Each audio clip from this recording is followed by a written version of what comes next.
Okay, good day everyone. Today we'll be reading the book The Tale of Peter Rabbit, a pop-up adventure by Beatrix Potter, the original and authorized edition. So let's start. Okay. The old Mrs. Rabbit took a basket and her umbrella and went through the woods to the baker's. She bought a loaf of brown bread and 5 currant buns.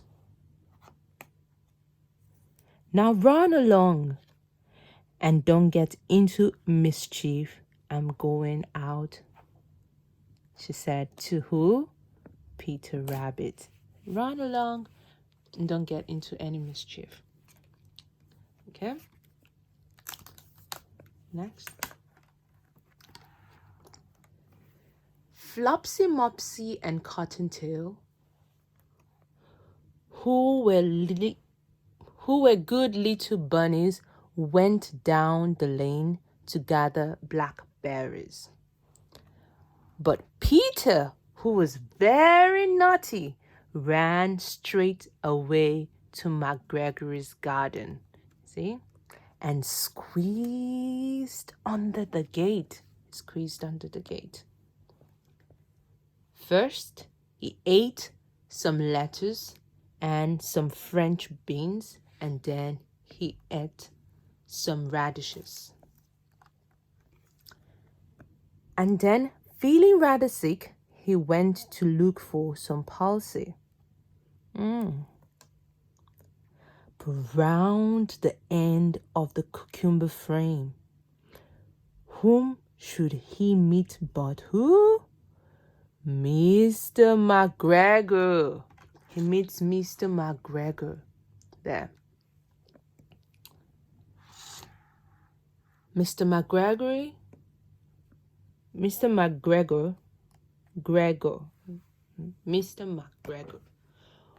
was on his hands and knees planting out young cabbages, but he jumped up and ran after Peter, waving a rake calling out, "Thief, thief!" He was running after Peter and calling out, "Thief, thief!" What happened? What happened to Peter? Let's find out. Next. Peter was most dreadfully frightened. He rushed all over the garden, for he had forgotten the way back to the gate. He lost one of his shoes. He lost one of his shoes among the cabbages and the other shoe amongst the potatoes. And then what happened? After losing them, he ran on 4 legs and went faster, so that I think he might have got away. Altogether, if he had not unfortunately ran into a gooseberry net and got caught by the large buttons on his jacket. It was a blue jacket with brass buttons, quite new, so he got caught in the gooseberry net. Peter gave himself up for lost and shed big tears. Peter was crying. Let's find out what happened next. Mr. McGregor was quite sure that Peter was somewhere in the tool shed, perhaps underneath a flower pot. He began to turn them over carefully, looking under each.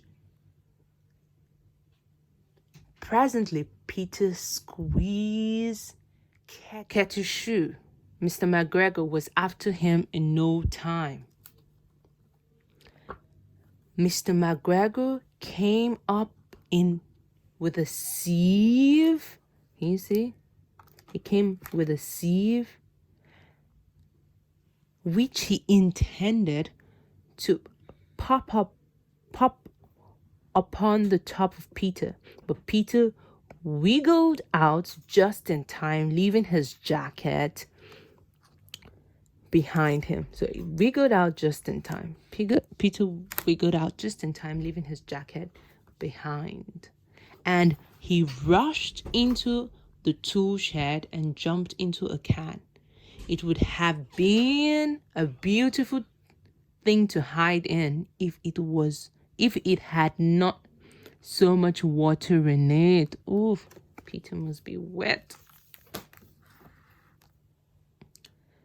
So what happened?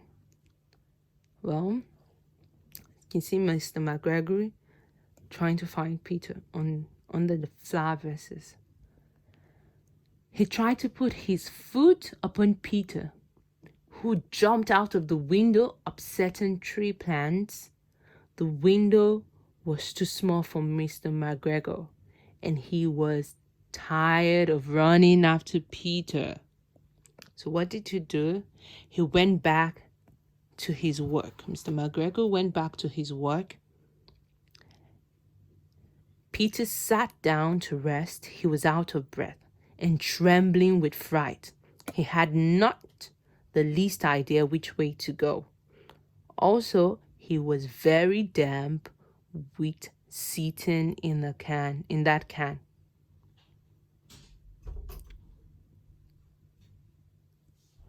Also, he was very damp with sitting in that can. After a time, he began to wander about, going lippity, not very fast. And looking all around, he found a door in a wall, but it was locked, and there was no room for a fat little rabbit to squeeze underneath. So there was no room. He tried to go underneath, but there was no room for him. An old mouse was running in and out over the stone doorstep. An old mouse was running in and out over the stone doorstep, carrying peas and beans to her family in the wood. Peter asked her the way to go to the gate, but she had such a big pea in her mouth that she could not answer. She only shook her head at him, and then Peter began to cry. Then he tried to find his way straight across the garden, but he became more and more puzzled. Presently, he came to a pond where Mr. McGregor filled his water cans, and a white cat was staring at some goldfish. She sat very, very still. But now and then, the tip of her tail twitched as if it were alive. Peter thought it was best to go away without speaking to her. He had heard about cats from his cousin, little Benjamin Bunny. So where was Peter? Peter came right behind, looking at her, and her tail twitched now and then. She's looking at the goldfish. So what did Peter do? He went back towards the tool shed, but suddenly, quite close to him, he heard the noise of a hoe. Screech, scratch, scratch, screech. Peter scooted and underneath the bushes. Peter scooted underneath the bushes. And then, but presently, as nothing happened, he came out and climbed upon the wheelbarrow and peeped over. The first thing he saw was Mr. McGregor hoeing onion. His back was turned towards Peter, and beyond him was the gate. So he saw Mr. McGregor. And what did Peter do? Peter ran and ran very fast. Here, Mr. McGregor was following him. And while running, Let's see. See? Peter, Mr. McGregor already hung up the little jacket and the shoes for a scarecrow to frighten the blackbirds. This way, his jacket and his shoes. You can see Peter's jacket and shoes were hung up, so that they could frighten the birds away. Peter got down very quietly off the wheelbarrow and started running so fast as he could go, along a straight walk behind some blackcurrant bushes. Mr. McGregor caught sight of him at the corner, but Peter did not care. He slipped underneath. He went underneath the gate and was safe at last in the wood outside the garden. See, Peter never stopped running or looking behind him until he got home to the big fir tree. I am sorry to say that Peter's not feeling well today. To the big fir tree. He was so tired that he flopped down upon the nice soft sand on the floor of the rabbit hole and shut his eyes. His mother was busy cooking. She wondered what he had done with his clothes. It was the second little jacket and pair of shoes that Peter had lost in a fortnight. I am sorry to say, see, Peter's mom talking to the other bunnies. I'm sorry to say that Peter was not very well during the evening. His mother put him to bed and made some chamomile tea, and she gave a dose of it to Peter. 1 tableful to be taken at bedtime. But Flopsy, Mopsy, and Cottontail had bread and milk and blackberries for supper. Why? Can you guess? Yes, you're correct.